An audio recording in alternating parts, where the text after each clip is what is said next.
Tonight on Ground Crew Command Radio, you're fired, or so says Donald Trump. Let's face it, we know it's the White Hats. James Comey is now out, so that's one puppet down. We've also got American stomach's turn with Fulford's runaway Canadian nationalism, based on his last post. We're going to get into that. And the British Royal Bloodline successfully cashes a big fat bond. Will they altruistically give it to the higher-ups to start World War III? Should you worry? And, of course, the big discussion topic tonight, we've got runaway relationship breakdowns in Lightworker networks. We're going to get into that. We're going to get down to the bottom of it and provide a very workable solution. All coming up tonight on Ground Crew Command Radio. This is the Unknown Light Warrior.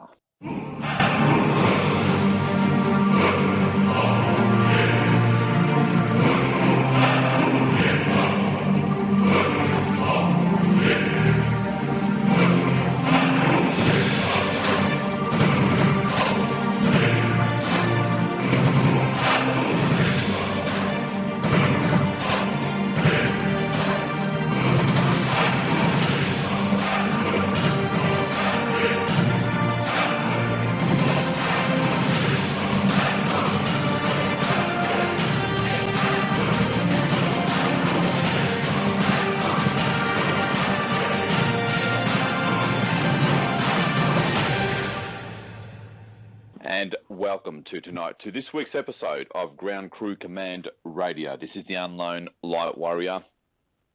And that's right, folks. We've got, as always, lots happening. Some of us are overwhelmed, and it's understandable.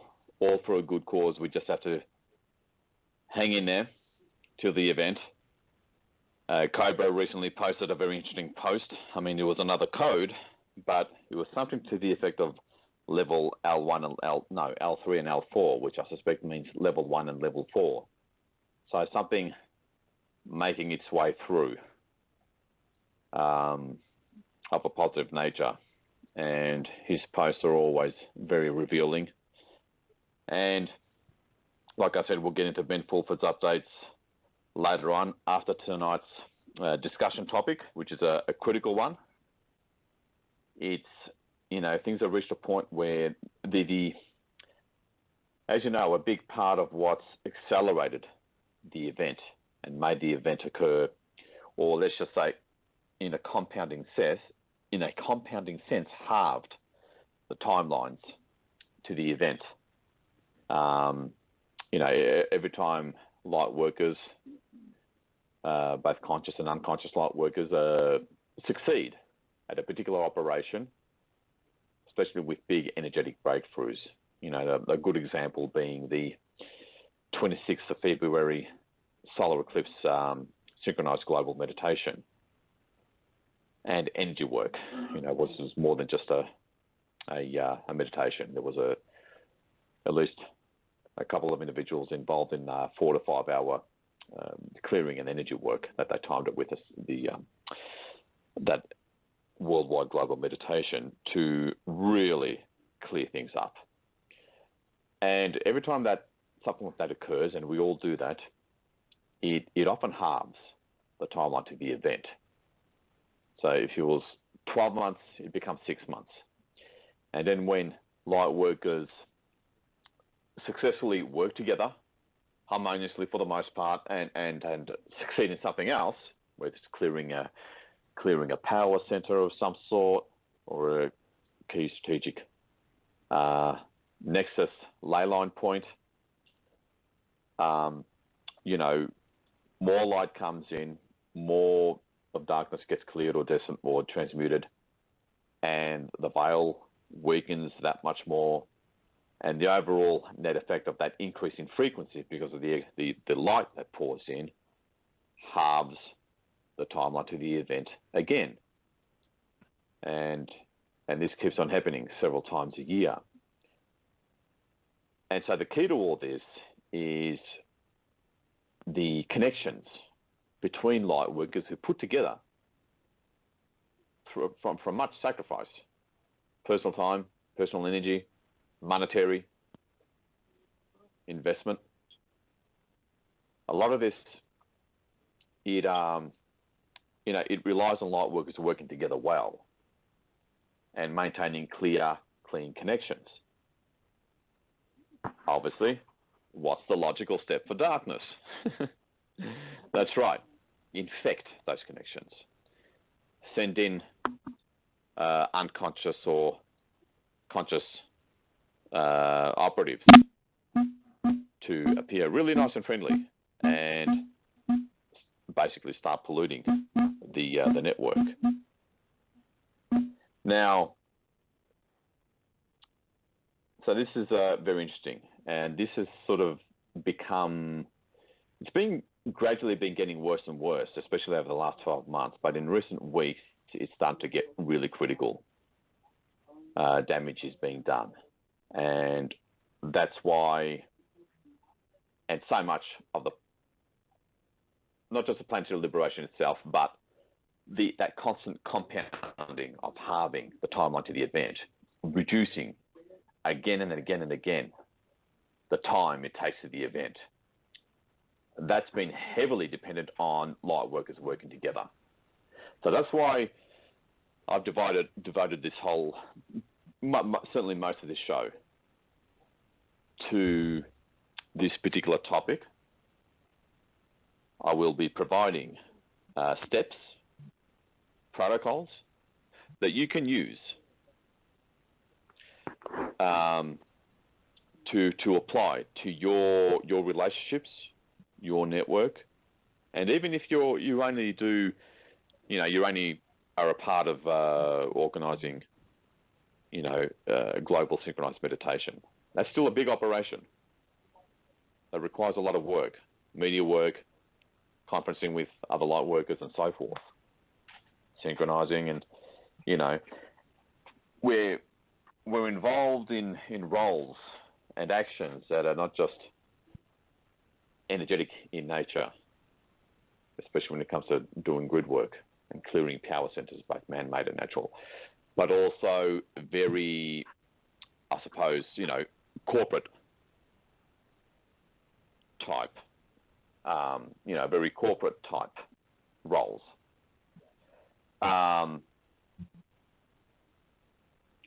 And so this is the thing, it involves having to take pragmatic, grounded, professional 3D tasks in liaising, organising, putting media together, coordinating, and so forth.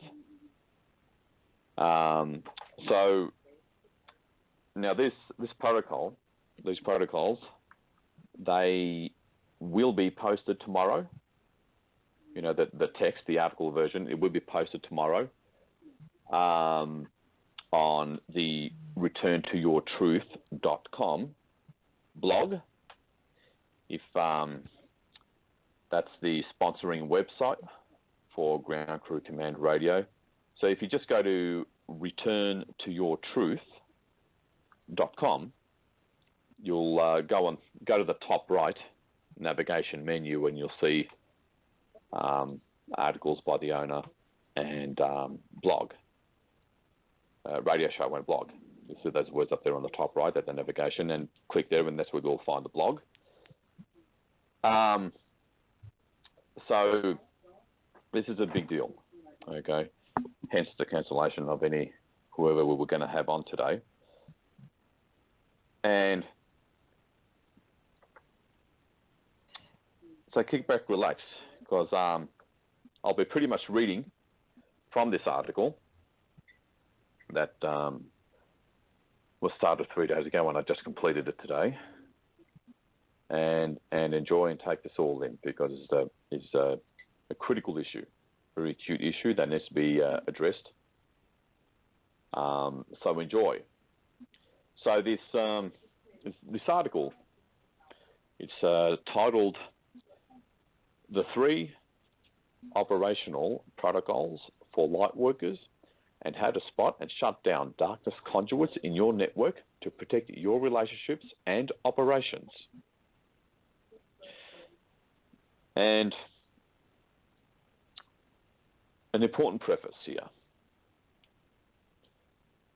With the energies not only getting more intense and darkness only getting more desperate to save itself, overt attacks on and as well as subtle background manipulation of Lightworker relationships are more vicious than ever. I'm sure you've been feeling it, or at least seeing it. It's a horrible thing to witness, let alone experience yourself. Now, although the attacks with most long-lasting, although the attacks with the most long-lasting effects appear to come through damaged or compromised Lightworkers and or conscious dark souls posing as Lightworkers who join Lightworker groups and networks of various kinds that have been succeeding in various types of planetary liberation operations, hence this article,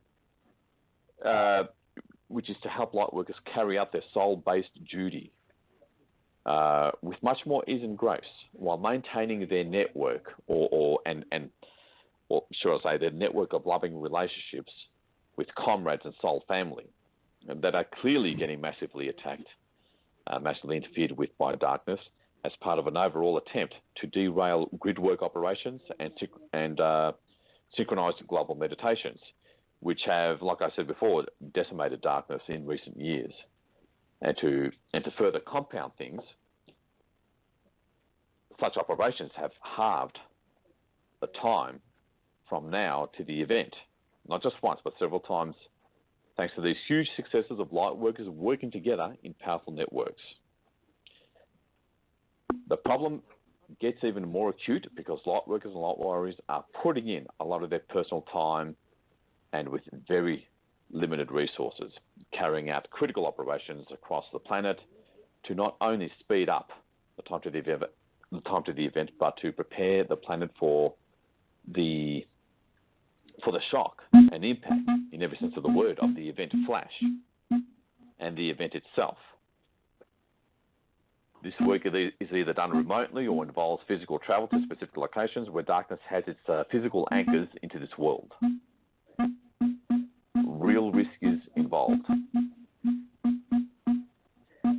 And those constantly putting their 3D lives on hold and taking real risks, traveling to places often heavily fortified by etheric, plasma, or other non-physical veil fortification technologies, with the regular Archon nest inside serving both as gatekeepers of said power center and also using these layers of protection from which to launch operations on Lightworkers.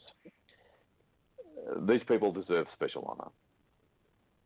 Special honor also goes to those Lightworkers who've chosen to brave the stifling matrix energies by holding full-time jobs to help fund and organize such operations, thus making them happen.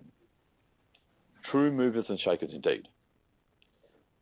Now, the work itself consists of things like planting specific crystals, not just any crystal, but specific crystals to amplify free will or testimonies stones to open light portals after the mass intense clearing of all etheric occupants and veil fortification technologies and replacing them with angels and goddesses in most cases, and repurposing such structures and organizations from their original dark intent so that they will now anchor only light and won't give out any further, and I won't give out any further details than that in terms of what actually happens. Now, two places that come to mind is, well, one place, I'll just say it's in Europe, that was cleared, and then the stone planted, and this place had vast, it's being used for dark purposes at the moment, but, you know, it's been cleared and planted, and it's got, we realised, or the person who did this realised it had vast administrative power, you know, in a very physical, logistical sense. And such organisations can be, once cleared, and repurposed, with the vows and intents revoked and all that kind of stuff, whatever contract agreements and what have you, they can be repurposed to carry out and professionally administrate things like the Future Planning Agency, for example, that Ben Fulford and the White Dragon Society are strong proponents of, which is a great idea. Smaller models of which have worked wonders in Japan until the cabal shut it down in the early 90s, and more recently in China, which is why those countries, or one of the main reasons why those countries have grown and modernized by leaps and bounds. Whereas the West took about 200 years. So I digress. Now, generally, the more impactful the success of a particular operation is going to be, the more difficult it is. Okay, and experienced grid workers have learned this tough lesson over time. The attacks, obstacles, as well as reprisals are not just from the non-physical. They're also from the physical through things like scale-attack interference. Okay, as well as the reprisals. Now, these operations are not fun, as some of us know. And it's the current MO, modus operandi, or should I say, Darkness's current MO is to massively attack relationships that put these operations together. And it's really not fun. Now, conferences themselves, at least the most impactful ones, that is, are also, in effect, operations. Even Lightworkers and warriors like Cobra, Corey Good, and David Wilcock are not immune to horrible attacks of a very nasty kind, usually through people around them, prior to holding conferences where they release sensitive and critical information that also, as a result of doing that, accelerate planetary liberation. Okay, because that information they release is of a high frequency in and of itself, and then it goes into the consciousness of, people who hear it and express from there. So they really cop it as well. That David Wilcock through his articles has been pretty explicit about, understandably so. And this, despite their direct links and thus support from high-level advanced beings such as the Pleiadians, the Ansha, the Resistance Movement, sphere beings, and so on. Because remember, we are within the veil here. Not that in and of itself is an obstacle, although it doesn't help, but that the plasma toplet bombs, whenever positive beings, whenever we get attacked and our ET brothers and sisters of various kinds, both physical and non-physical, want to do something about it, they are many times stopped because of the threat of reprisals thanks to the plasma toplet bombs. Okay. They do use that threat. Okay, so that's the preface out of the way, and it's now on to part one of this article, okay, which is titled The Operational Protocols for Protecting Relationships, Networks, and Operations for a Much Smoother Ride and Maintain the Momentum for the Event. So, I've decided to keep these protocols very short and very few. That way they're more likely to be remembered and therefore applied. If just these three things are practiced, it's enough. It's enough to stop disagreements, clashing paradigms, and different trainings that people have been through that are all there to complement each other, not to compete, let alone collide, thanks to darkness, with the trainings of other light workers. And to read one quote, we each came here to be in this lifetime for the purpose of contributing our specific skills to help the planetary liberation. We all have a part to play. And as a matter of fact, these operational protocols are a kind of cardinal rule for all light workers involved in operations. And I have another quote here. Genius resides in simplicity. Famous quote by Albert Einstein. So it's just three, okay, that you just need to remember and apply. Although the second one, there's several indicators to be aware of and keep aside, because it's actually 10 indicators in protocol number 2, but you can always refer to them. So, okay, these protocols will act like a glue, okay, to keep a team together, united, and the resulting harmony will allow for a more joyous experience as well. And this is because these protocols allow for the honouring of differences in how we are built, namely, how our individual energy systems are built and what they're built for. Okay, it's about the recognition, honouring, and respect of those purposes, and those purposes will be different for different light workers. Okay, and the best examples, the most basic examples of that is, being goddess types whose job it is to simply channel goddess energy through their fields and into this world without even thinking about it.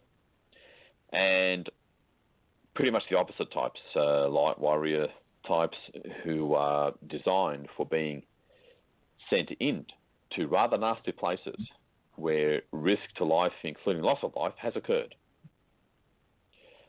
While others of us are the power brokers, behind the scenes, the bureaucratic type energy systems, constantly liaising, organising, and sending out the right people with the right abilities to the right places to do the work.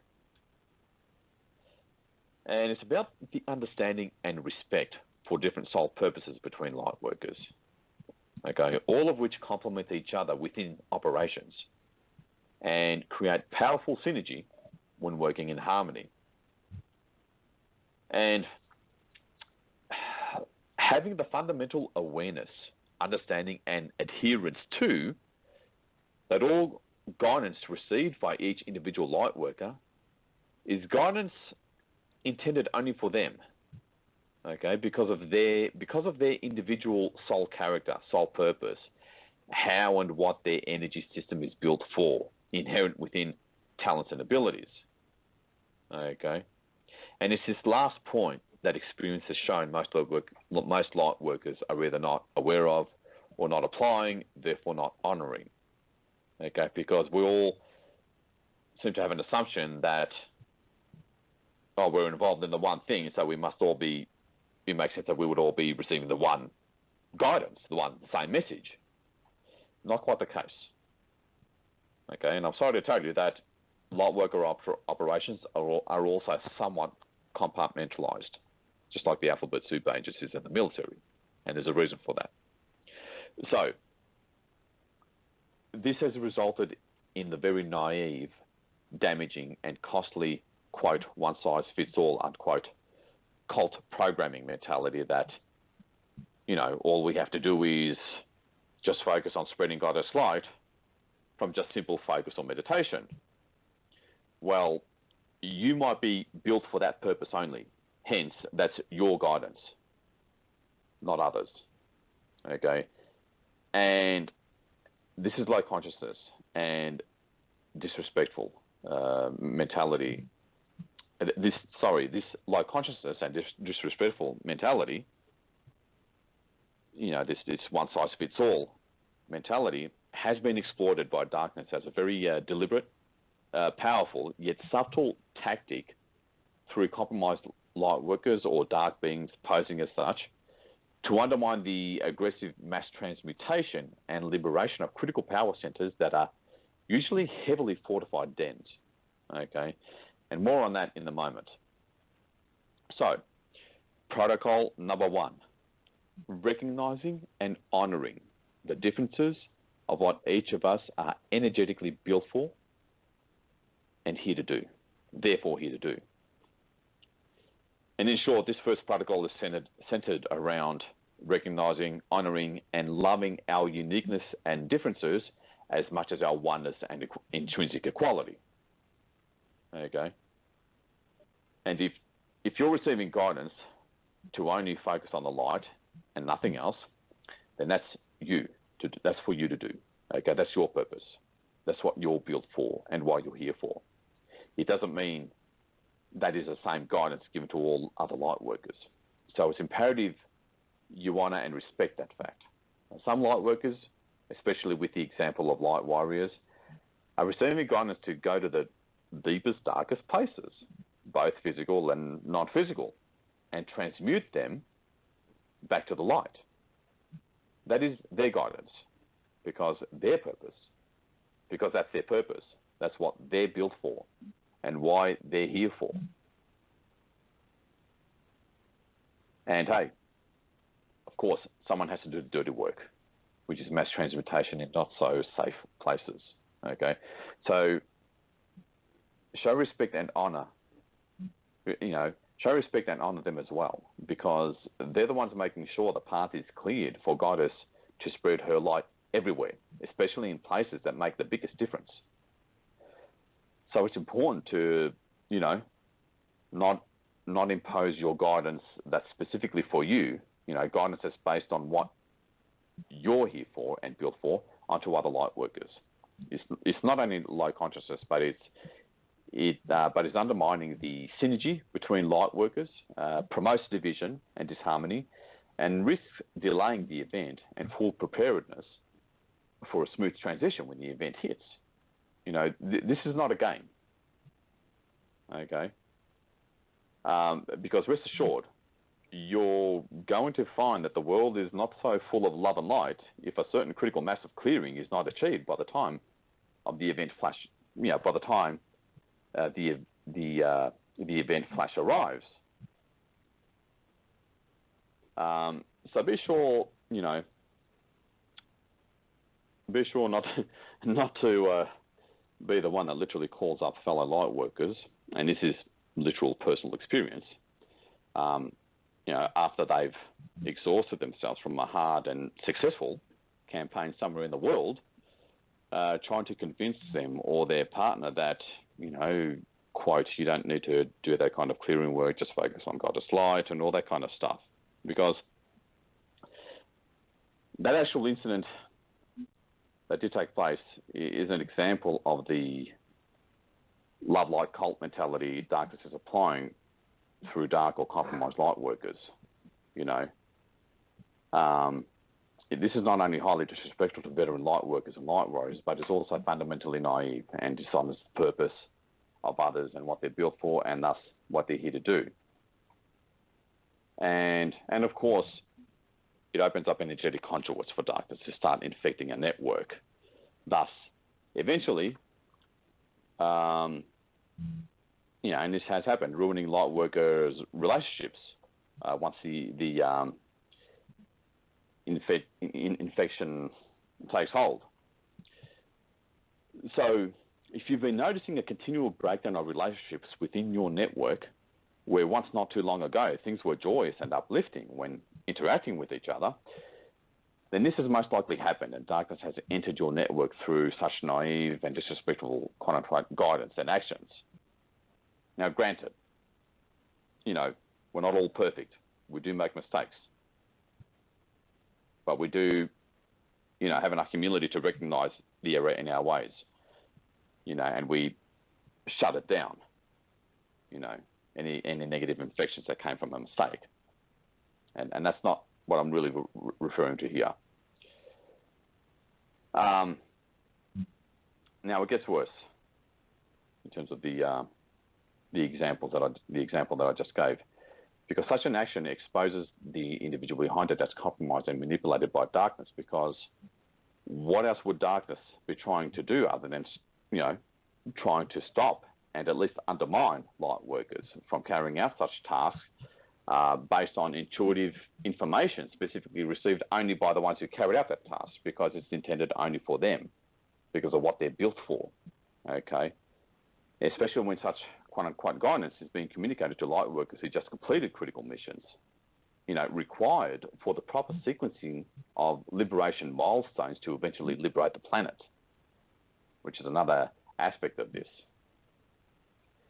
And if you're planning out an operation and one of your team members is getting guidance that you're not getting, it's quite okay to say, I can't say I'm getting the same guidance, but I respect your guidance and purpose, and I will try to help you with it if I can, either through funding contributions or helping with contacts at the location, or simply through giving you full energetic and loving support for your mission. And both of you to verbally and openly acknowledge that, then simply try to allow or agree for that person to follow their guidance, okay? And by the way, that phrase it will be in the article that'll be posted tomorrow on returntoyourtruth.com. So don't worry if you forget it in a minute. Now, this is a powerful tip that might not work 100% of the time, but realize that differences come up in every organization where people have to work together to accomplish big goals, whether it's a 3D matrix corporation or a fundraiser or a non-profit and so forth. And this phase that I just read out simply opens up a timeline for a more harmonious solution, because it begins with protocol number 1. Okay, it has embedded in it protocol number 1, which is basically centered around not imposing your guidance or perspective that may be specifically for you only onto others whose guidance may be different because of what they're here for and thus what they're built for. Okay. Now, this includes specific last-minute intuitive information that often does come to a light worker or grid worker on a need-to-know basis in the middle of operations, okay? Very similar to how, Secret Service agents have to operate in the alphabet soup agencies. There are similarities. Okay. Part 2 is coming up next. We're going to take a break for part 2. So the break will only be about 40, 50 seconds. So short music break, and then we will be back to continue with part 2 about how to recognize and shut down these negative conduits. Now, I already have 2 people that have called in, which is interesting because I haven't even given the host call-in numbers, so they probably got it from last episodes or previous episodes. So before we take the break and start part 2 of this critical article and topic discussion tonight, I will give out the host, the guest call-in number, which is 310 807 5232. So go ahead and call us in because I'm sure there's a lot of people that have a lot to say about this. You can share a personal experience. We can discuss it. I can provide advice and support. That's what this show is all about. Support. Underlying Ground Crew Command Radio is support for light workers and the planetary liberation movement, but particularly light workers and starseeds and whoever is awake and aware, no matter how long you have been awake and aware from. You are welcome here, and support is here for you. So the guest call-in number is 310 807 5232. That's 310 807 5232. Go in and call in, and we will now take a 50-second break.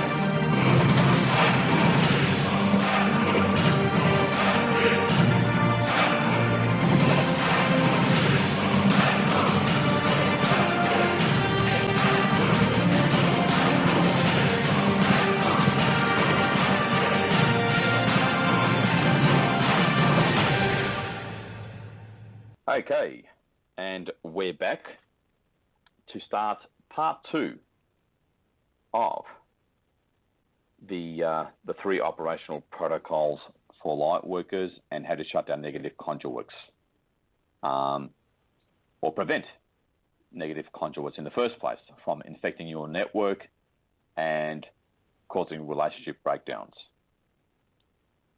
Horrible, horrible things that we will take action on. So, part 2. And so part 2 begins with protocol number 2, which is utilizing the 9 indicators of a compromised Lightworker in your midst to quickly shut down conduits of infection in your network, thus preventing relationship breakdowns and risks to operations. Okay.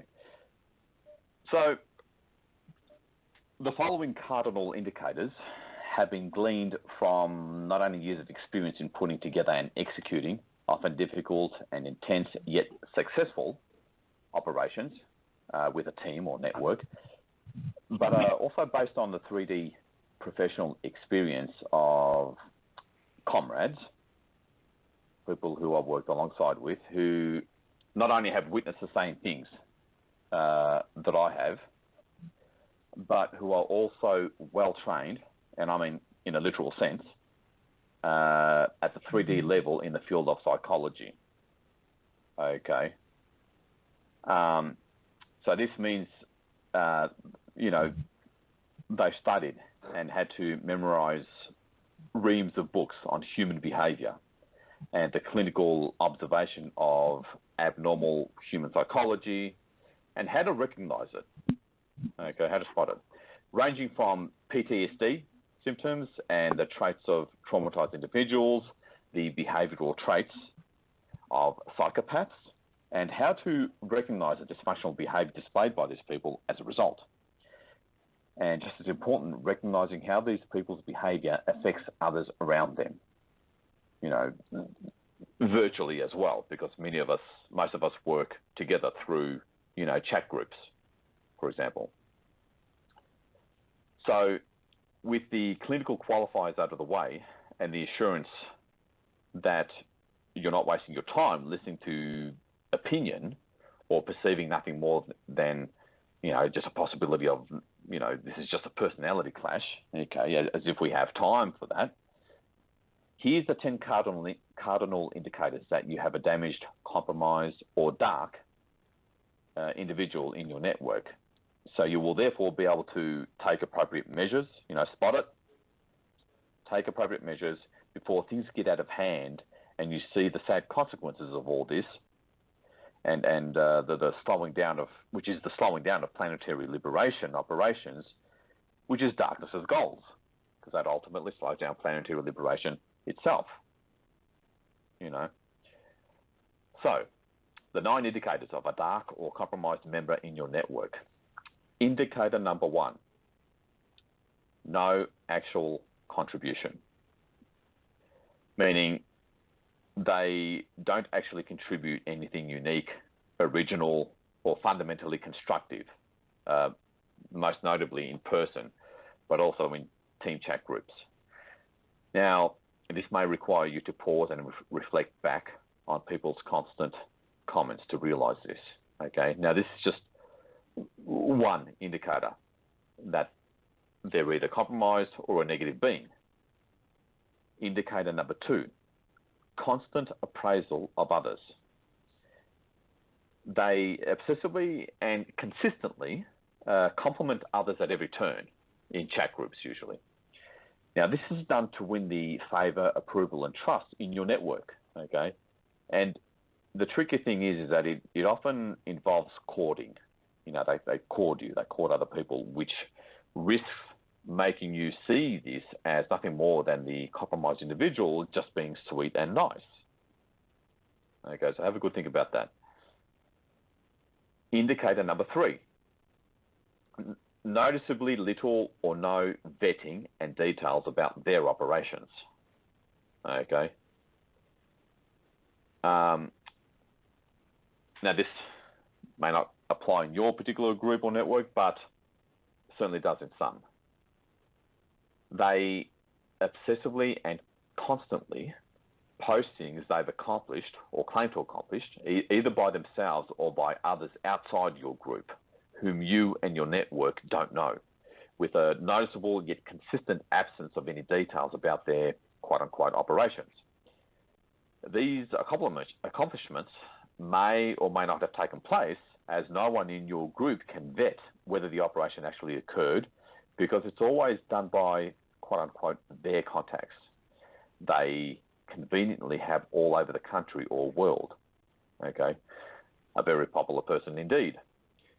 You may have noticed that team members you do know often give a verbal or written report and get into serious details about what they went through to succeed with all facets of the operation. And these team members, you know, are the real deal and contribute to the liberation process in a more impactful manner. Because, you know, you often do have those long conversations phone conversations with them, and they get into all sorts of details about what happened that they couldn't have made up. There's just too much details there, too well constructed. Okay. Sure, those team members you can trust. Indicator number 4. Stop for a moment, look back, and take a timeline note. Now, when interactions and your overall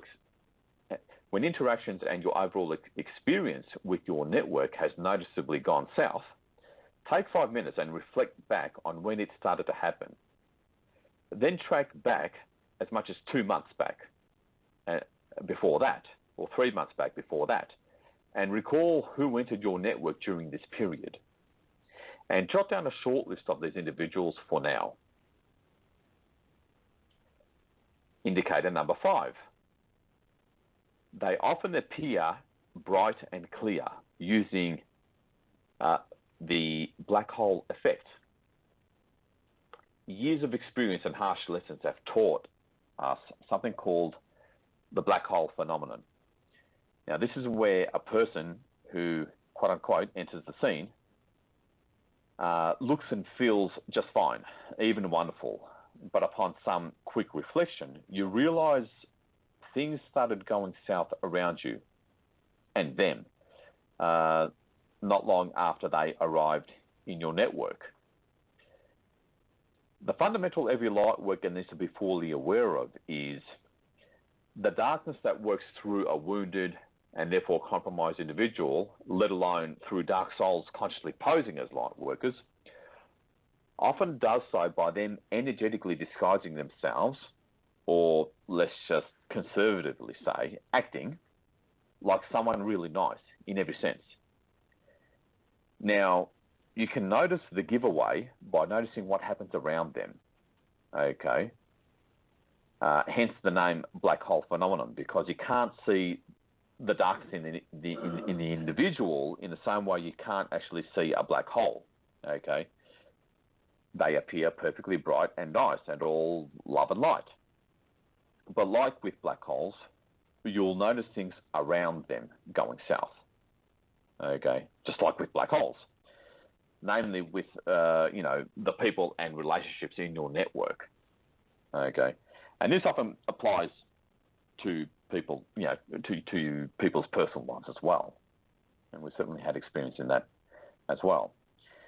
Now, if things have steadily gone south in your network shortly after this person appeared on the scene, you can find practical and safe steps for taking empowered action that will save your relationships and your networks from disheartening infighting and prevent good and powerful people from, quietly leaving and disappearing into the background, because they notice that what's happening, but you may not. Costing you and your network needed talents and abilities that synergize with the talents of others. Okay. Indicator number 6. They appear so giving. The compromised or dark individual infecting your network may often altruistically and even aggressively give out physical gifts such as stones, crystals, beads, or other jewelry to people in your network for quote-unquote protection or to help them with their spiritual evolution.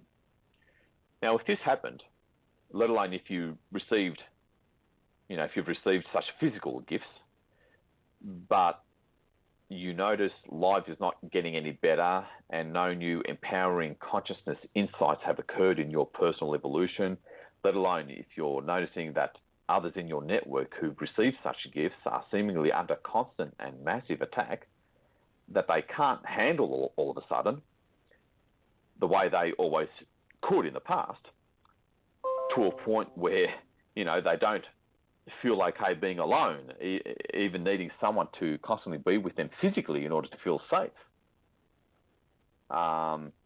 then this is a strong indicator they've received such physical gifts from a negative conduit member in your network.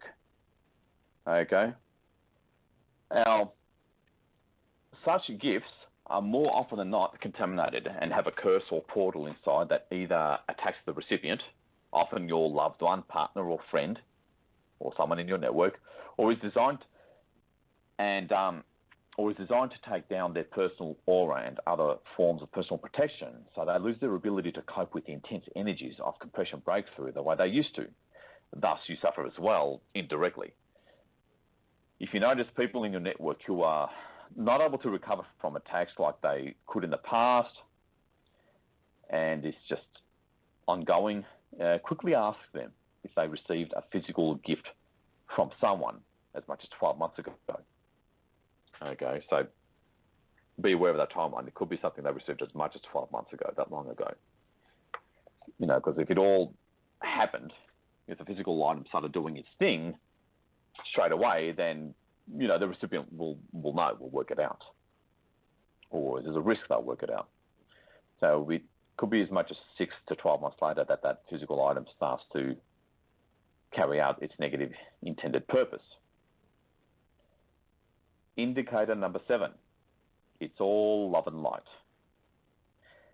Now, these people place heavy emphasis on, quote, goddess light, love and light only. Okay, and often make basic metaphysics 101 statements that we all learned 10, 15, even 30 years ago, with a noticeable absence of any new empowering revelations or insights that actually empower your network and group. Thus, their energetic effect on the group tends to be dense, as uninspiring statements that everyone learned long ago from their law of attraction days often are.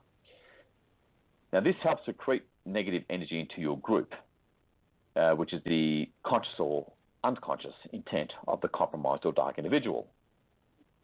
Such comments also upset the veteran, grizzled light workers and light warriors in your network who've proven themselves in the field in often risky places and overcome great adversity due to the horrible experiences they sustained from negative attacks before, during, and after successful operations.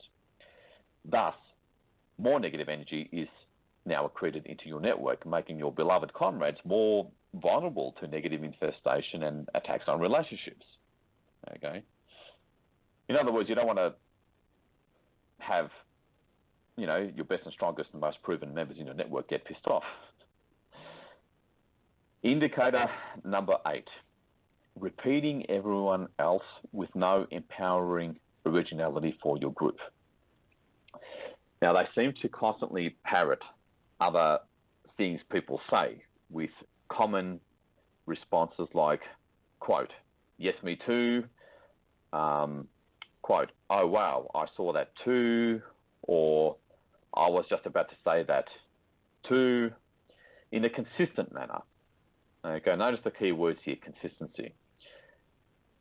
Thus, once again, not contributing anything to the group, but instead performing the age-old act of darkness, which is energy vampirism, through constant attention-getting in a frivolous manner, and contributing only dense energy because of not providing actual original thought, insight, or anything empowering for your network, in other words, positive energy.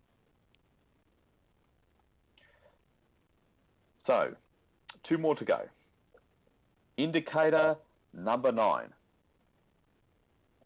Friends that you had amazing, memorable experience with and loved so much disappear out of your life and or go quiet in network chat groups and or get into arguments with you or others in your network with increasing regularity.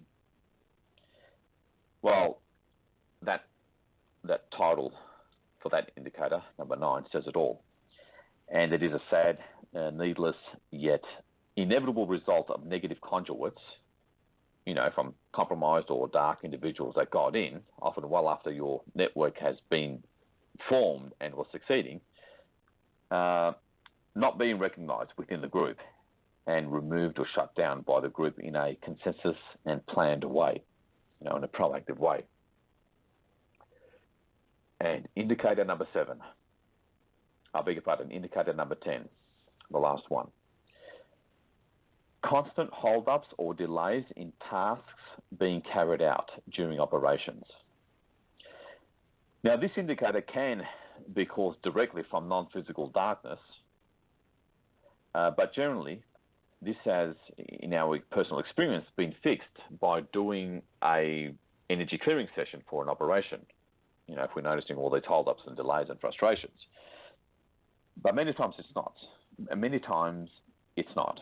It's through a compromised or dark team member.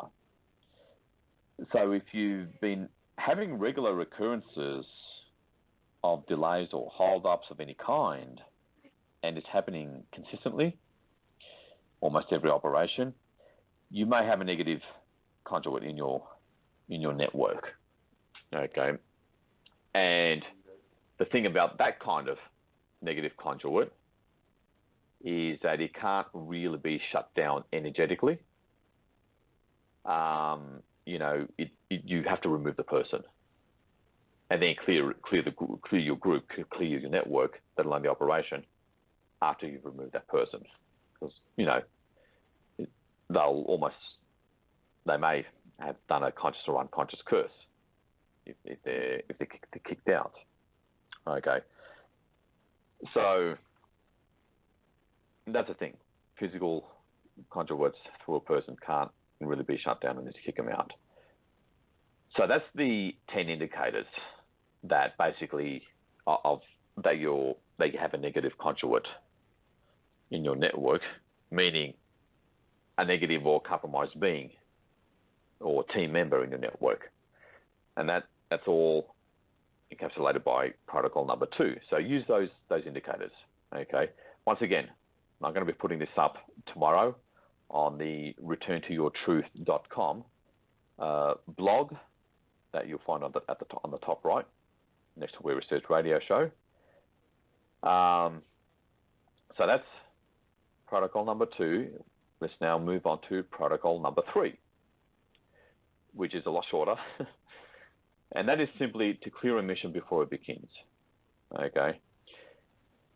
And so this is the only other protocol I would add. Okay. And sometimes you may need to clear operations before they even reach their crescendo, meaning after they've started. And this generally isn't necessary. It's not necessary with, tachionized, specifically tachionized crystals and tachionized stone planting, planting operations in easily or publicly accessible places. It's generally just the hard to get to places, and certainly for major vortexes and big and natural or man-made power centers, which can sometimes be either hard to get to or just dicey if they need a full energy clearing session at the location with regards to the the non-physical veiled technologies that stop light coming in even from the stones that get planted there. Because it's important to understand the fundamental that veiled technologies have successfully stopped goddess light reaching the surface for the past 26,000 years.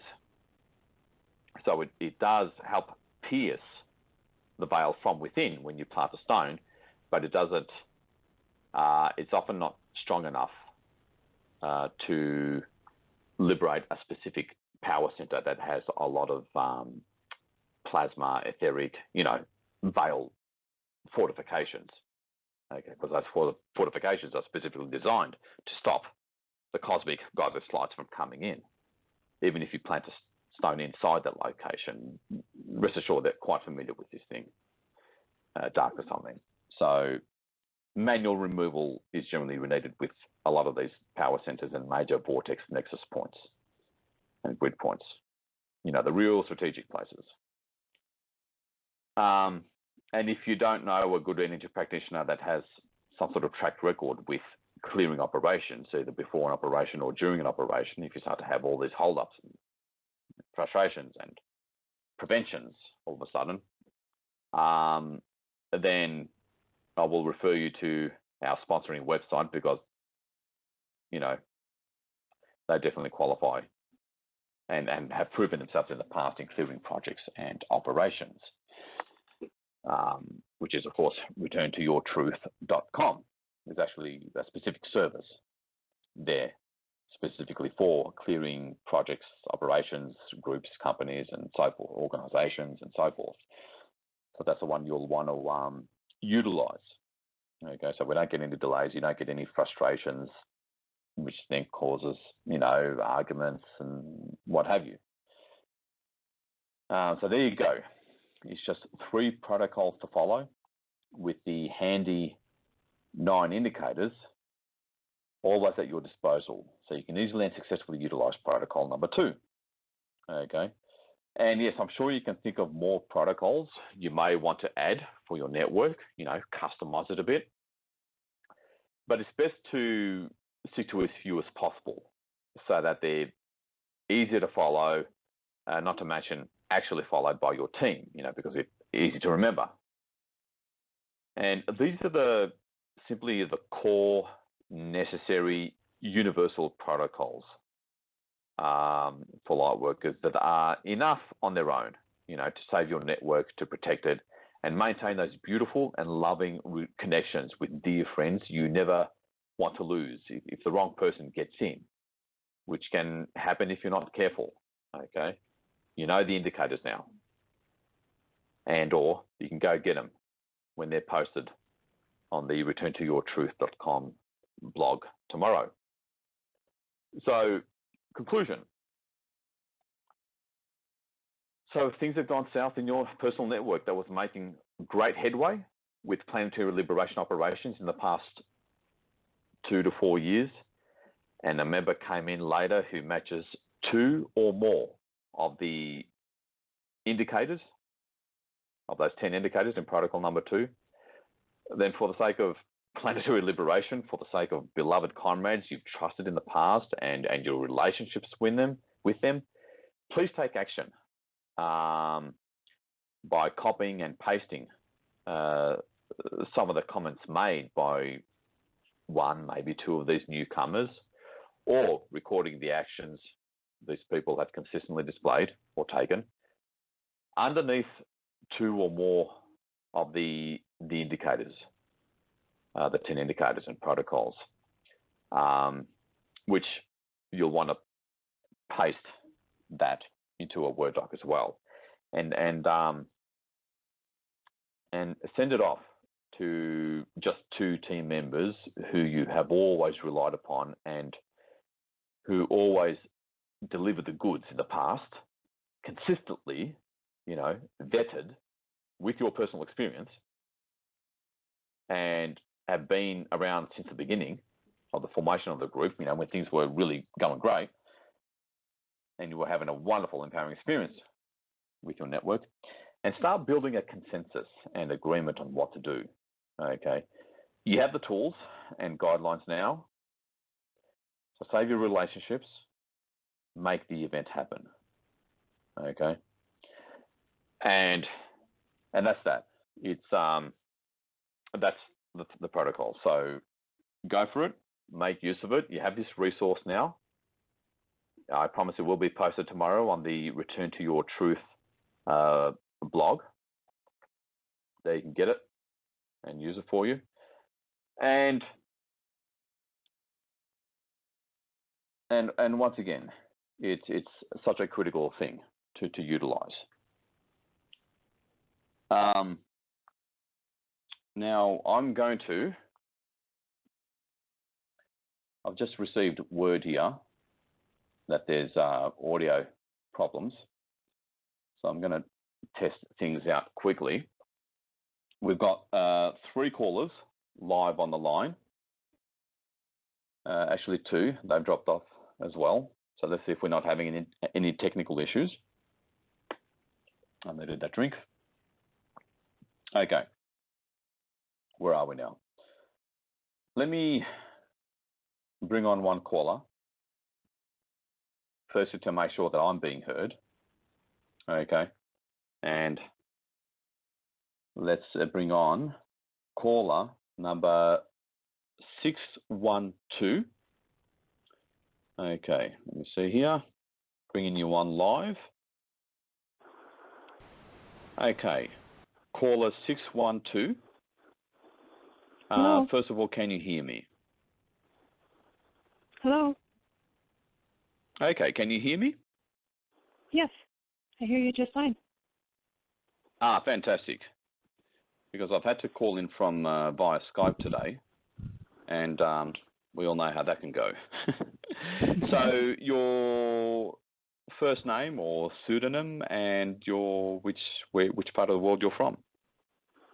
Lynn in Minnesota. Lynn in Minnesota. Fantastic. Yes. Go ahead. What would you like to share or ask? Well, I had a question about, how you said somebody could be the dark person in the group and bringing that information to the rest of the people. I'm wondering about these, meditations and videos and stuff and audios that people are sending, and then also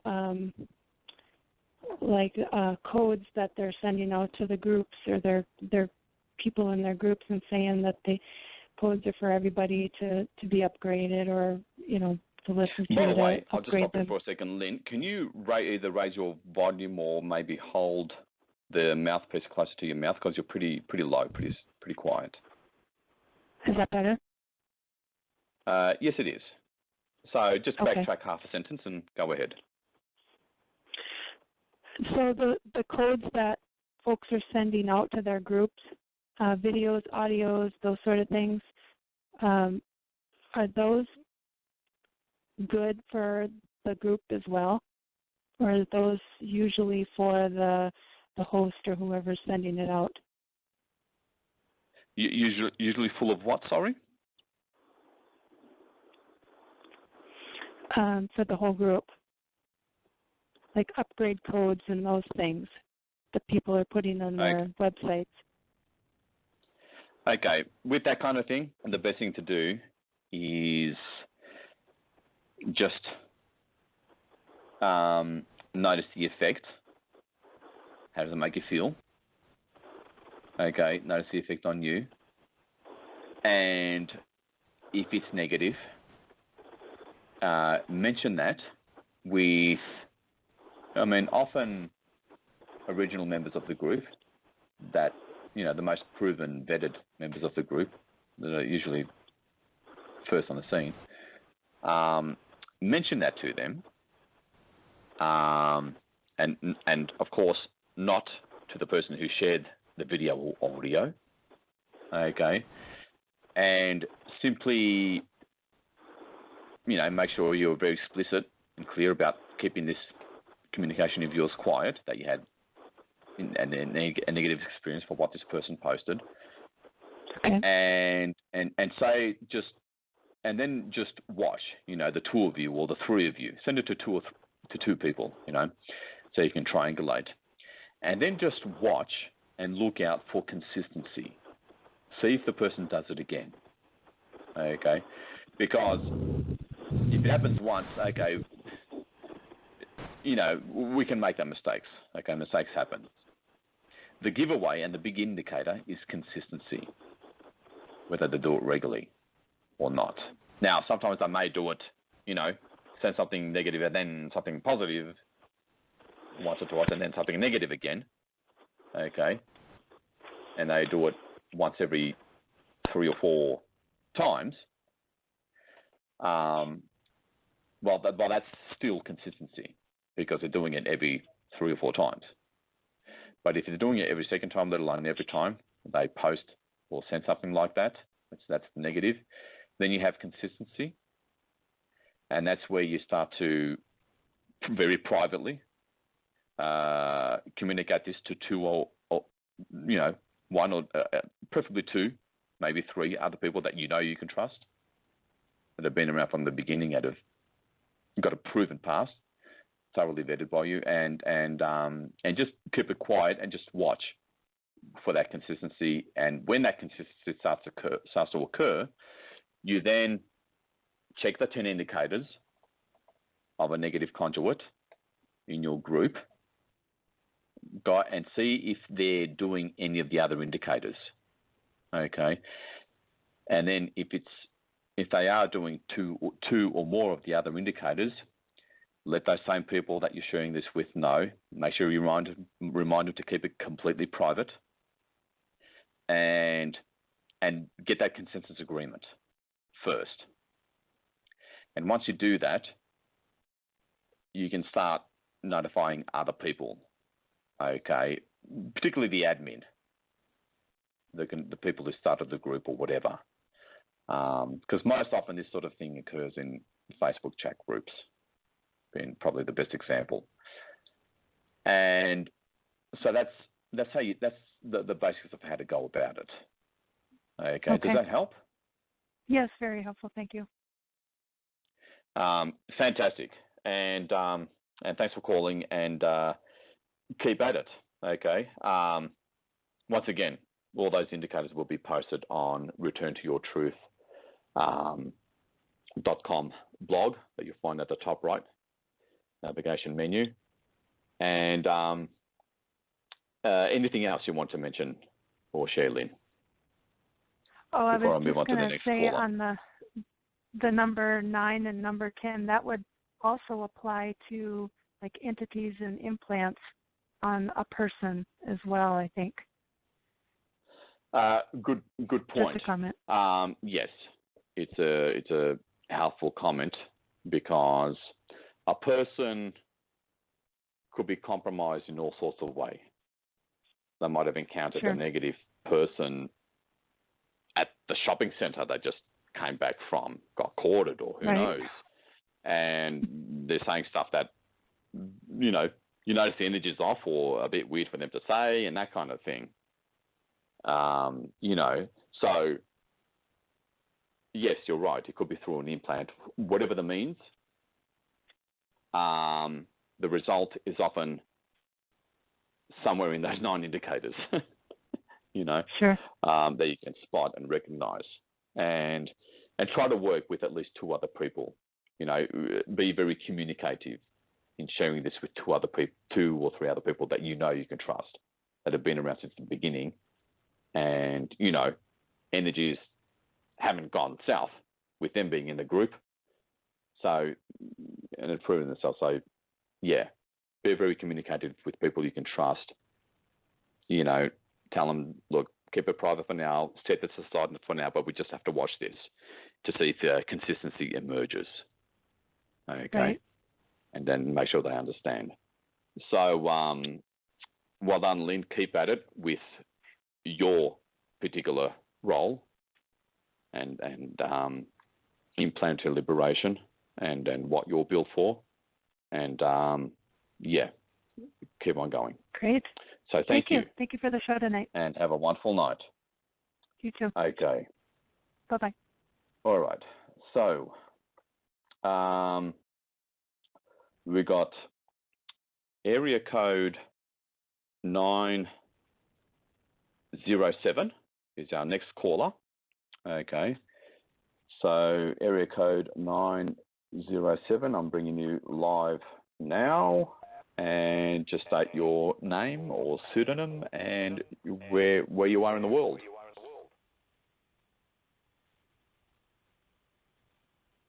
Now, hopefully you haven't left your phone because of the whole time you were on hold for a good 17 minutes. So I'll, if you can hear me, just letting you know, I'll let you go on later because I've just had another caller come on. Okay, so area code 907. Just come back when you can. I can't hear you at all, even though I have you live. So if you want, you can. If you can hear me, but I can't hear you, then go ahead and hang up and just call again. The phone number, folks, is 310-807-5232. If you want to ask a question or something to share, not necessarily about tonight's main discussion topic. It could be on the latest in the hidden and not so hidden geopolitical events and chaos. That's okay. It doesn't have to be strictly on this particular discussion. So go ahead and call in. The guest call-in number is 310-807-5232. Okay, so area code 907. I'm putting you on mute. Like I said, if you can hear me, but I can't hear you. I heard something there. Maybe you can hear me, but probably not. Are you trying to talk to me? As a matter of fact, I am. Well, you're saying 907, but I'm at 970. Double checking, yes. Yes, and apologies for that mistake. Yes, I apologize. I wondered because I've never heard of 907, but yes, hello. Well, thank you for being quiet. Well, I had you. Yes, I didn't know you were calling on me. I just want to tell you. Okay, your name or pseudonym? Sorry. Okay, my name just your is. Name, Yes, my name is Barbara, and I would just say that I live in Southwest USA. Mm-hmm. Yes, and sure. I just want to thank you for this call tonight. I have never heard of it. I was drawn to it today, and it really is part of what I wanted to share or talk to you more about. With all of us that are awakening and all of us that are yearning for us awakening out of this matrix and out of this darkness and this craziness and have known for a long time. I know I speak not only for myself. I knew as a little child that I was not from here. I knew I had come from a place of love, and this was not it. and a lot of us and really wondered. Yeah. Really wondered, what the heck am I doing here? And it's been comforting to talk with others and connect with these kind of forums, because you don't necessarily have it in your neighborhood or in your country, in your state, of people validating. But, just the corroboration that, we're here and knowing that, and now what's helpful is that there is some communication, a broader communication, that we are finally awakening. Where many of us, I can speak for me, traveled this world looking for my people, looking for what the heck I was doing here, and now we're doing that. So now it's interesting, your discussion tonight is about, but then again, as much as we have yearned to come, and unity is the power of oneness. So it makes sense that darkness is attacking that, doesn't it? Yes. And then again, it's like you want to just open your heart and connect and go, oh my gosh, we're finally coming together and we're making this happen, and that is the power of it happening, and the light over the dark, right? But that's right. I mean, Cobra. Sorry to interrupt you there. Cobra has made it pretty clear in recent posts that one of the main things that's driven darkness, both physical and non-physical, absolutely crazy, is the unified consciousness and unified actions of Lightworkers, namely with these operations. And global meditations being the best example, I suppose. And it really is driving them crazy. So there's been an amping up of attacks on relationships of on Lightworkers to follow the old maxim, united we stand, divided we fall. And they're really going for the latter in a big way. And did you have anything specific you wanted to ask about or share? Well, yes. Other callers. Yes. So I'll try to make it, just focus in here. But I was so therefore, what I'm so appreciative about your call tonight is I can speak for myself. I mean, I've been on a solo journey for a long time. I mean, I just didn't fit in anywhere, and I was trying, and so I basically connected with in God, with Source, with higher up, because I wasn't finding the validation here in 3D.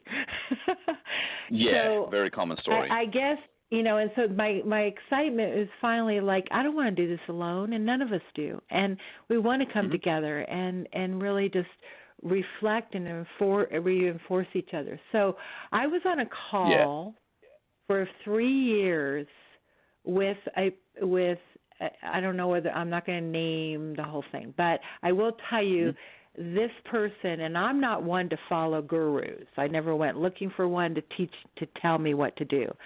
But this person was claimed to be Father God, was very uplifting and loving, and these were people calling in from all over the world. And it was a lifeline for me, okay? And then in the past 3-4 months, and I could start feeling it, like you said, look for sensing, because that's telling you something. It started to turn dark, and it kind of imploded. And I think it shocked all of us, because it was like, if you're dark, then what is light? I mean, because, this seemed to be all about light, right? Right. So I guess my comment, and then I would just like your input, is that can make you shut back down again, which is really what the dark wants. And to disconnect from what the dark wants is that could make that experience almost made me shut down and not trust anyone and not open up again to connect with light workers. But that's what the dark wants. They want to disengage us from our power of unity. So I guess the comment I have with you is what I've been getting from this, because I go within. You have to go within, and it's inside you, and it's whatever your connection is with what you feel, and it's a feeling. It's not a thought. It's not a belief. To me, it's a feeling of if what I connect higher and open to feels loving, feels flowing, feels filling of me with energy, then it to me is my inner gauge that this is of alignment and love and light. If it constricts, and then the mind gets in going, well, but it's not in alignment. So I guess my comment is about learning. To me, the biggest message of this, because I don't want to close down and not trust anyone again. I want us all to start connecting like you're offering, and I thank you so much, is discernment. And trust. That's right. Trust our God knowing, our I am presence, our God knowing And you read that a lot, and I really believe it's true. It's not outside of us. It's that knowing inside. If you know you're in your heart, you know you're wanting love and light in this world. You know your intentions are of the highest order. Then trust going within and connecting, above, from within you, and discern what you open to. That's right, and obviously the number one trick to being able to utilize discernment and rely on that discernment is obviously keeping yourself as clear as you can, as best you can. Okay, we're not all perfect at this, but do your, either once each morning or once a week, clearing process of whatever sort that you've been trained in or learned, and then obviously utilize those specific indicators in protocol number 2 to be able to help you spot the giveaways. Well, and for me, it's I've almost simplified it, because at times you can get so tired of clearing, so tired of healing, so tired of. We can relate to that, yeah. Okay, and so what I've come to really now is like I just send inside of myself that I ask from the highest source for the highest good for all and myself, that anything other than love, I call in all the love and light that I am connected to. I am. Call it into my being and let it fill into my being, just fill every cell in my being. And I ask to just release anything that is not of that. I mean, that's kind of become my simplified, rather than fighting against the darkness within me and fighting against all of this other stuff and outside fearing it, and then, is just to fill myself with much of that. Yeah. No, that's right. I understand a lot of what I say people might perceive it or think, or be perceived to be implying, fighting darkness per se. Now, granted, action does need to be taken, but it's not really fighting per se. It's transmuting, clearing through transmutation, which I suppose is a form of fighting. But the thing is, I just want to say one other thing is that what I learned is there was so much in me where it was like I was fighting against it. And so much sometimes for people, it's like if you know you have these fears and you have this sense of lack of worth and you have all this other stuff and you have this darkness or whatever, the way you can be trying to fight it. And to me, nothing happens if you're fighting against it. Resisting it. Right. If you're resisting it, it persists, right? It's not about, or even if you're running from it and denying it and avoiding it, that doesn't help either. But for me, finally, and this has been very recently, where I realized, oh my God, my soul, my loving high I am soul wants to come into this body. There was like a message that came through me a few months ago. And it was like, what?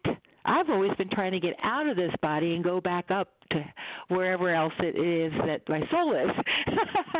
But that I got that it wants to come in this body. It wants to, connect and embrace and embody the light. And when I changed my thinking, it was like now I went, oh my gosh. And so started to invite that light and love within this body, and as the light and love come through, then it wasn't fighting against the darkness, but it was just it was just like a flowing liquid light that just kind of like there wasn't any more room for the darkness. It was almost like let you exit now because let's transmute you, but it wasn't fighting against. It was just very loving, actually. And that's the kind of the visualization I do every day, because to fight against in fear, like the worst thing we can be in is fear, right? That was their greatest tool against us. Well, it's still fearing to think that the dark still has power over us. That's right. It's important to transmute fear itself whenever you feel it, or transmute whatever unwelcome company may be causing you that fear. And that's a powerful tip and invocation that you've provided us tonight, Barbara. And I want to thank you for that. I really do appreciate you coming on and sharing this is something that works for you. People can try it and see if it works for them, for their immune system, because obviously especially invoking and commanding your iron presence to come more into you is a very powerful thing.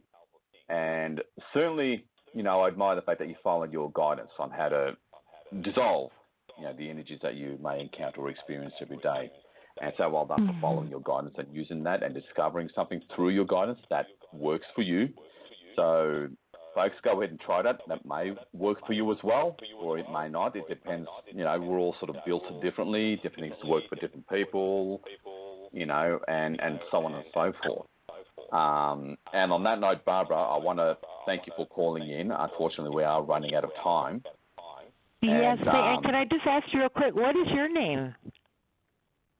My name, it's the, I go by the code name or pseudonym of the Unknown Light Warrior, because partly to help remove ego out of the way and be more like, as the name suggests, that anonymous voice for those who don't have a voice. I love it. I suppose. Thank you. That's perfect. That's perfect. Thank you so much. I will follow these calls, because I thank you so much for what you're offering all of us and opening this forum for. Yeah, we thank you for that very sweet and beautiful compliment. We do appreciate it, and thanks again for calling in. And keep on doing what you're doing. Yep. Okay, you too. Awesome. Bye for now. Okay. Thanks. Okay. So we've got enough time for one more caller. Okay, and we have, this sounds cool. Area code restricted. It simply says restricted on the board. So restricted, where I'm bringing you on live now. So, okay, you're live now. Hello? I don't have your area code. Yes. Okay, your name and general location? I am in São Paulo, Brazil. Sao Paulo, Brazil. Yeah. Okay. Well, that would explain the restriction on the area code. No. I'm calling on Skype. I don't know why, but something was preventing me from contacting you, the show, because my Skype went down, and then when I tried to log back on Blog Talk Radio, it kept going back to the previous show. It took me quite a while to get back in contact.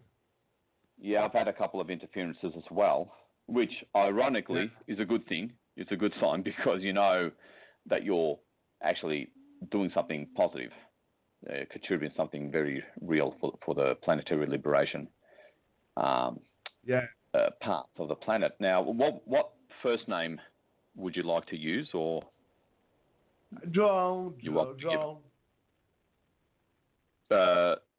Sorry, just hold the mouthpiece a little bit closer to your mouth. Okay, John. John, I beg your pardon, John. Sorry, it didn't come out too well. No what would you like to ask or maybe quickly share, as we only have about 20 minutes left for the rest of the show, so I'll have to fit in the news, or at least the overview of the news. What would you like to share or ask about?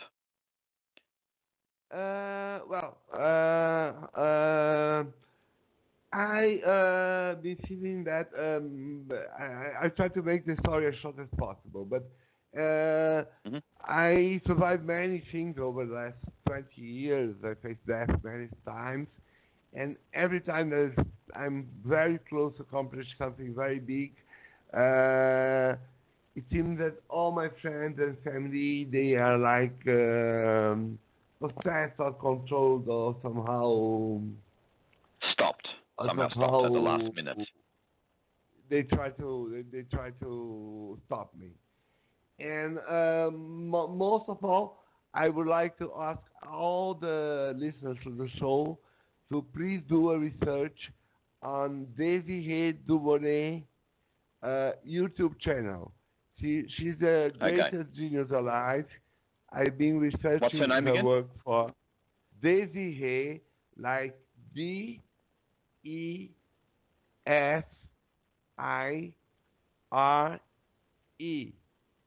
Then Deferee. another word. Okay. Yeah. Yep. Then the second word. GUO.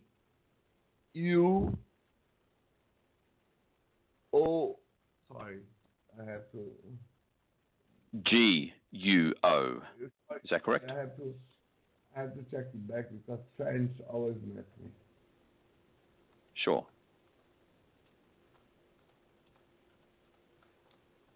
I've been researching her work for more than 15 years now, and I cannot even tell what she is, but I'm sure she is one of the greatest geniuses alive, highly suppressed by media, money, and everything you can imagine. But she does deserve to be shared. Okay. Okay, fantastic. So just give her name out one more time, because just to make sure our listeners got it all. Yeah, just checking the spelling in French.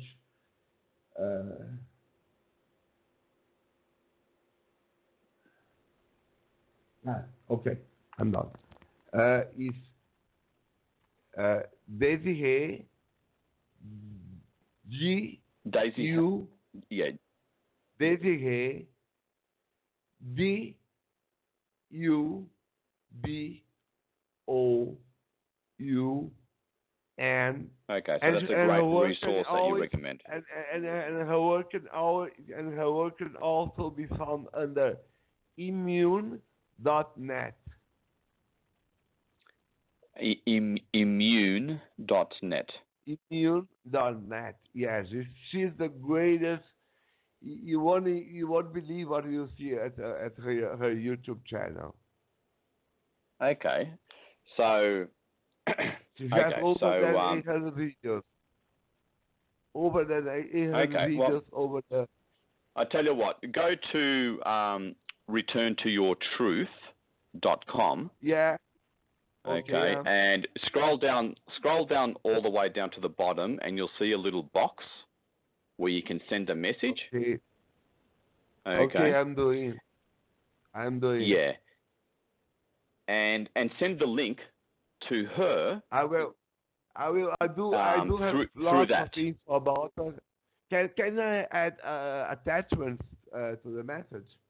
No, but that's okay. I'll have your email and we can exchange that way.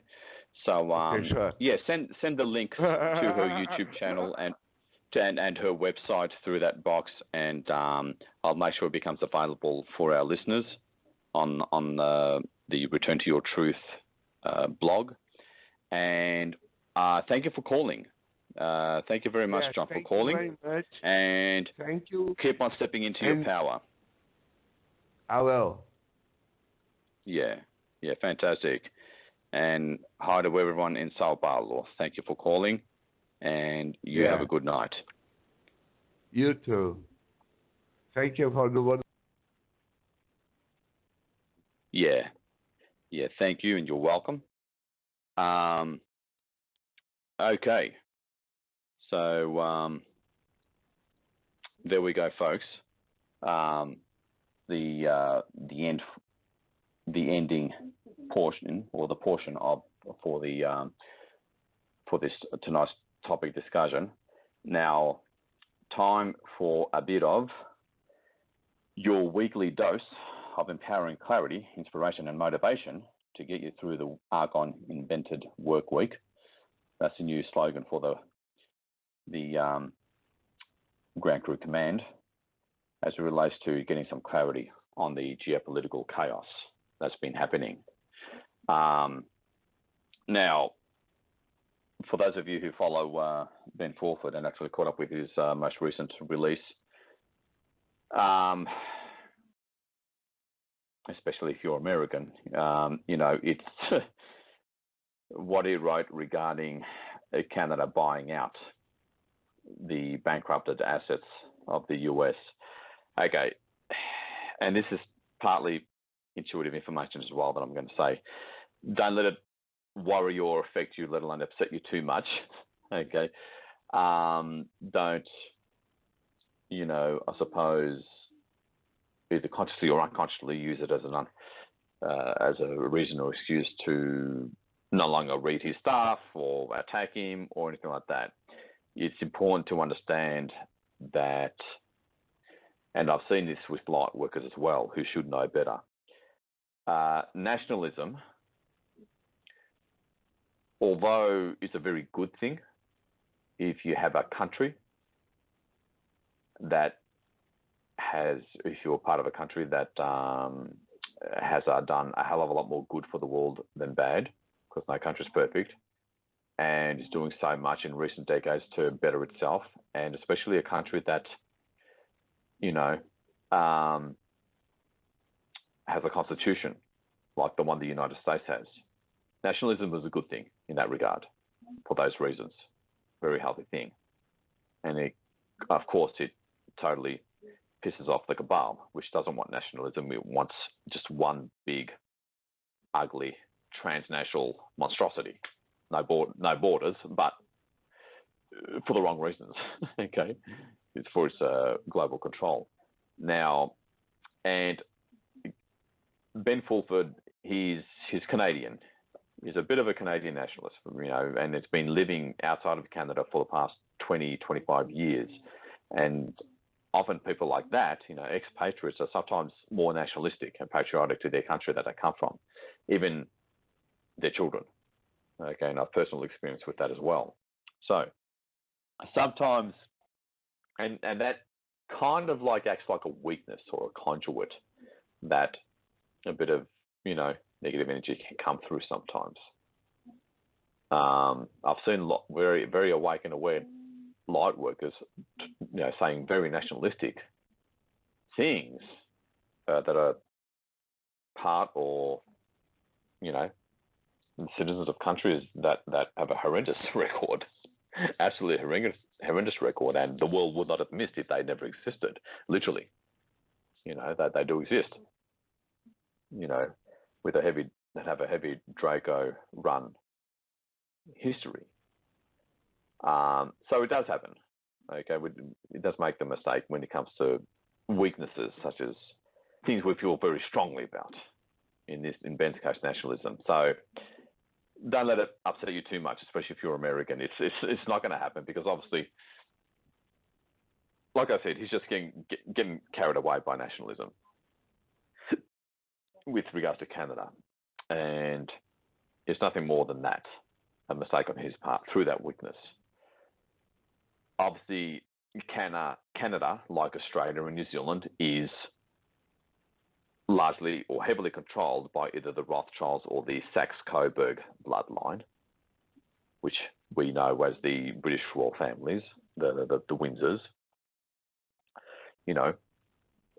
For the most part, obscene, incestuous entities, physical embodiments, and it's just not going to fly. I mean, the White Hats factions that yielded enough power to be able to make Donald Trump fire James Comey, who was a very stereotypical, just like Justin Trudeau is a very stereotypical, glaring cabal puppet. They're not going to tolerate for that for a second. They're not even going to think twice of it. So don't worry about it. Don't let that upset you too much. Those comments by Ben Fulford. With his runaway Canadian nationalism, that's just not going to happen. No Canadian corporate government is going to buy, liquidated assets of another bankrupted corporate government, even the United States. Ain't going to happen. So it's just a straightforward and honest mistake on his part. So don't bother thinking twice about it and moving on. Now, he has mentioned that the, speaking of the Saxe-Coburg bloodline,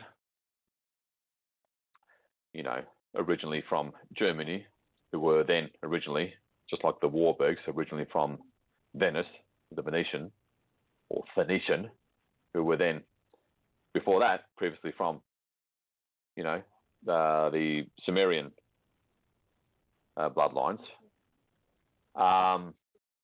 According to him, his intel, they have managed to successfully cash these, $1 trillion bonds.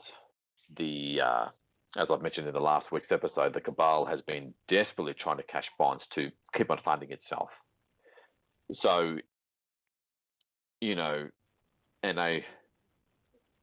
back about 7 years ago, Prince Philip he managed to trick the White Dragon Society, and through Ben Fulford, he gave Ben Fulford one of these multi-trillion-dollar, I think it was $3 trillion bonds that they had, and Ben Fulford, being told that it was going to go to humanitarian positive purposes, Ben Fulford took him on it, because it's quite a gesture, and asked the governor of the Bank of Japan to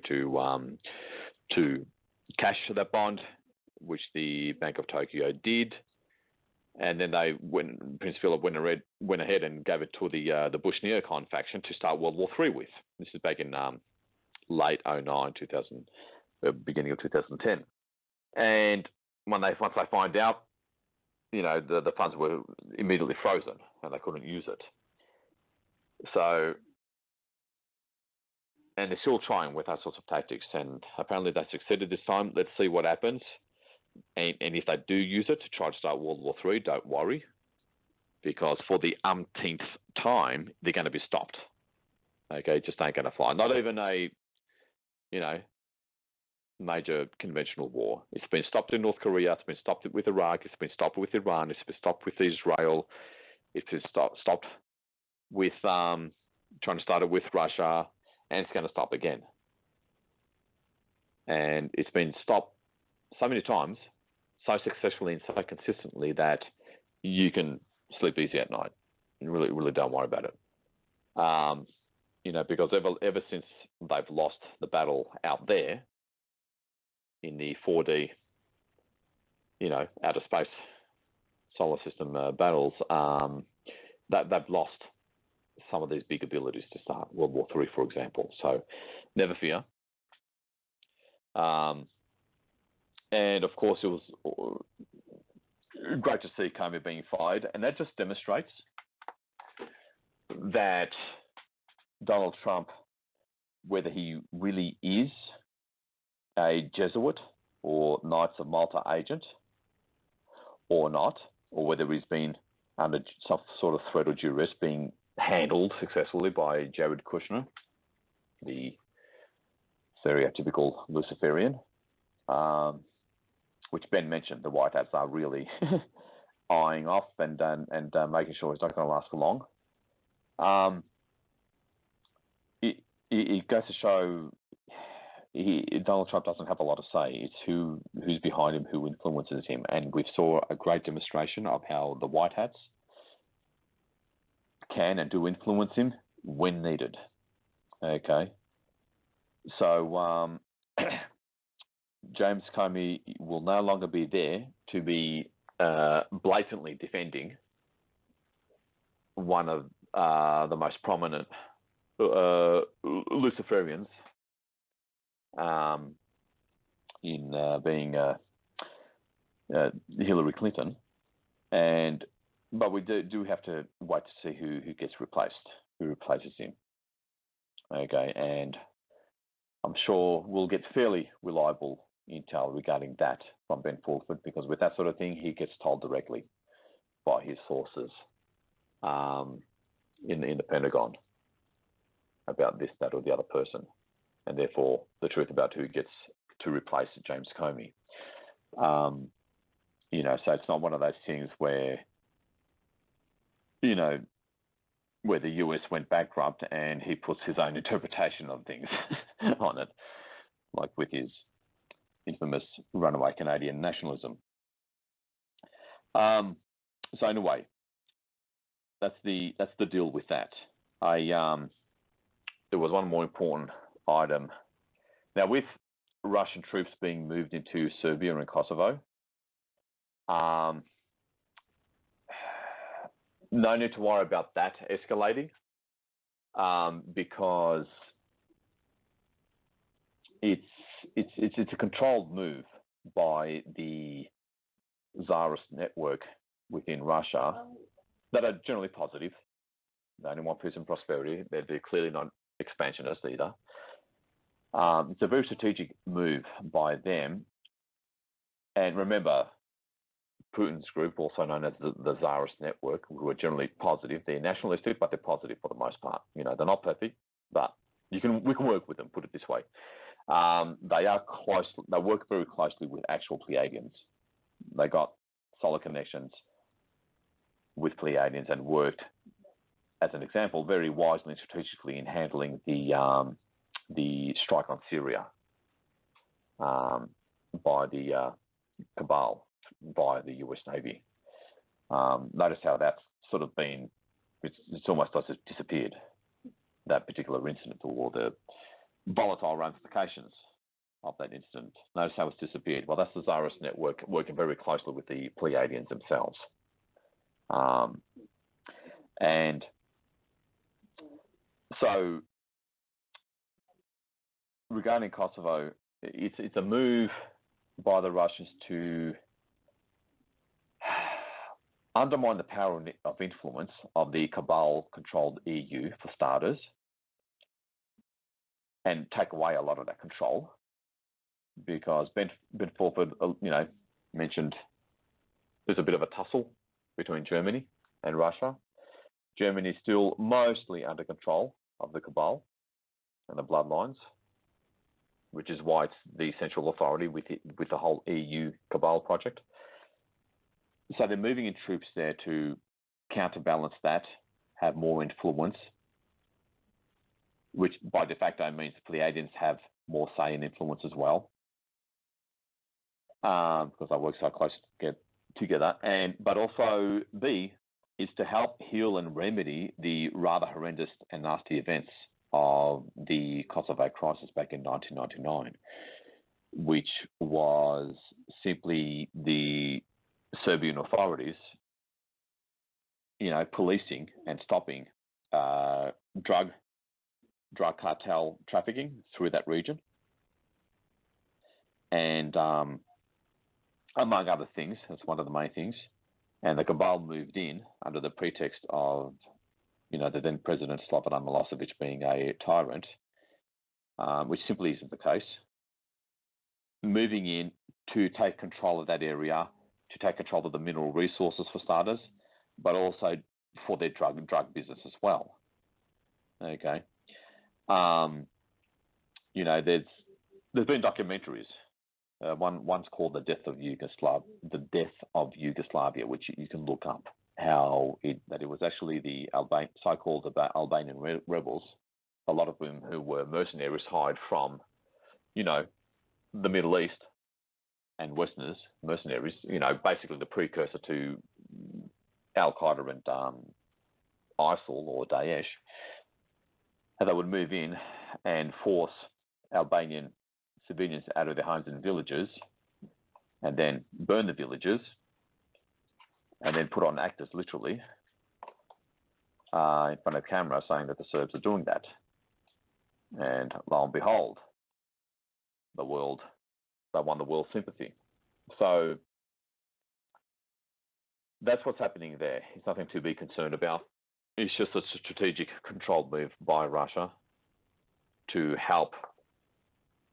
It's the equivalent of the Pentagon, White Hats, moving in troops into Somalia to take down Daesh or ISIL strongholds, and sanctuaries, and where a lot of slave trading is also going on, of all ages. Okay, so keep all that in mind. and I'm going to have to now, with only 9 minutes left, get into our empowering practice for the night. And let me see here. So obviously, with the no-fly zones being agreed upon in Syria, you're seeing more evidence of the white hats in the Pentagon and the Russians and the Iranians and even Turkey recently talking together, working together. No matter how much the cabal tries ferociously to antagonize, provoke the situation in Syria, So bear with me here because it is important to keep an eye on Erik Prince, who was allowed to have 2 bases of operations in certain parts of China. So either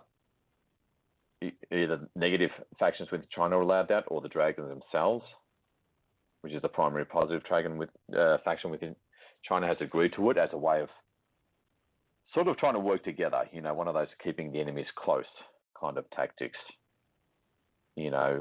Offering, having a conciliatory, reconciling, co-creative approach in trying to work together with even some negative factions to try to coax them into doing the right thing, and then taking it a step further.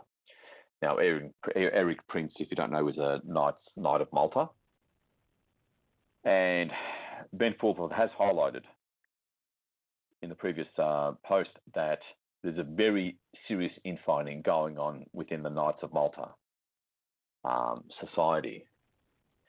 And basically what that means is further investigation, further intel is needed to find out whether it's a stereotypical case of a negative faction and a genuinely positive or benevolent faction fighting to gain control of that society. That's a wait and see kind of situation. So, although Erik Prince has been highlighted and exposed as a Knight of Malta, we still have to wait and see if he's a member of the negative faction of that society, or a member of the positive faction of that society, if indeed there is indeed a genuine positive faction within the Knights of Malta. Because believe it or not, and this took me a while to believe, but there's even benevolent factions even within the 13 papal bloodlines, the descendants of the pre-Adamites, and that's Heather Ann Tucci's words, not mine. So stay posted with Erik Prince and the Knights of Malta. That's an ongoing situation. We have to see how that plays out, who wins. Okay. And, there could easily be conscious or unconscious light workers in that group. We don't know for sure. So let's wait and see. And in the 5 minutes that we have left to finish off the show for this week's empowerment exercise for your empowerment, we're going to learn a very powerful exercise, simple, short, but very powerful. Okay. And it's simply a visualized method of bringing your I am presence closer and closer to you to eventually be in your body, if you do this consistently enough over time. So because Cobra has stressed, given the increasing intensity of things and the attack on light workers and their relationships, Cobra has stressed it's more important than ever now to call in your higher selves, your I am presence, more into your body. Literally call them in. Please come more into my body in a way that I can handle. Okay. So this exercise, just sit back, relax, and visualize a golden pillar of light. Okay. From way up above the dimensions and coming down through your energy system, within your whole auric field, and look up and see at the very top a brilliant white light which is, let's just say, the symbolic representation or visual representation of your I am presence. And the thing to know about your I am presence is that it's actually omnipresent. Okay. So it's very much like source-like abilities and power. Okay, so let that sink in for a minute. So look up, and literally, you can repeat after me, if you like, and then literally say, as you look up at it, authentic I am presence. Connect with me now. Authentic I am presence. Please come more into me. Or please help me return to you. Help me return to who and what I really am, which is you. And start to see your I am presence start getting sort of a bit brighter and a little bit bigger, whilst maintaining some consciousness on the gold light around you, which literally helps clear anomalous in your field that we often accrete through TV, computer screens, what have you. So that's going on as well, which is, I suppose, a pretty major bonus. And just sit there for the next 5 to 10 minutes, because we literally only have 2 minutes left. Maintain focus on your I am presence, and maintain focus on seeing it get bigger and bigger and brighter, bit by bit, as it comes more and more closer to you down this golden pillar, which is actually the golden pillar of Ascension, speaking. So I said that happened. And if there's any thoughts or emotions that come in that are positive, that will most likely be your I am presence communicating to you. And if it's a negative thought or emotion, that's simply something unresolved or some form of interference or something that is not you coming out. Okay? So you just let it go and maintain focus, return your focus onto your I am presence. Because as your I am presence comes closer and closer back to, or as you return to it, your true self, more and more, it has a kind of like a compressing effect, and it starts to push out anything of a lower vibration, out of your system and your field. Okay? So, maintain your clearing, your weekly, at least once a week, clearing protocols, so many negative entities or what have you, or thought forms or whatever it is, or cords. And if you're not sure how to do that, once again, you have resources. Any great practitioner will teach you how to do that. Don't know where to go, then just go to returntoyourtruth.com, where you'll certainly learn it there, and mention, this particular episode. That's returntoyourtruth.com. So, sit with that for another 5 minutes, and I will see you next Wednesday night, 9 p.m. EDT. This is the Unknown Light Warrior. You've been listening to Ground Crew Command Radio. Stay strong.